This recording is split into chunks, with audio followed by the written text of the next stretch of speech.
शेतामध्ये अनेक प्रकारचे वाद होतात, कधी बांधावरून, कधी जनावरे सोडण्यावरून।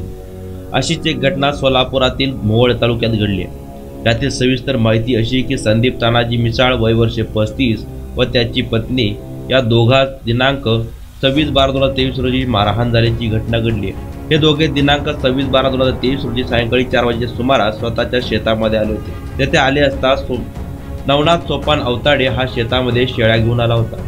शेळ्या घेऊन आला असता या दोघांनी त्याला शेळ्या का घेऊन आला असा जाब विचारले असता त्यास नवनाथ सोपान अवताडे व समाधान नवनाथ अवताडे या दोघांनी मिळून काठीने व मारहाण केल्याने व तसेच लाथाबुक्क्यांनी मारहाण केल्याने या दोघांना सर्वांगास मुक्का मार लागला। त्यामुळे दोघांना उपचाराकरिता कामठी येथील सरकारी दवाखान्यामध्ये दाखल करण्यात आले। तेथे प्राथमिक उपचार करून पुढील उपचाराकरिता सोलापूर सिव्हिल हॉस्पिटल येथे दाखल करण्यात आले। या घटनेची नोंद सोलापूर सिव्हिल हॉस्पिटल पोलीस चौकी या ठिकाणी झाली आहे।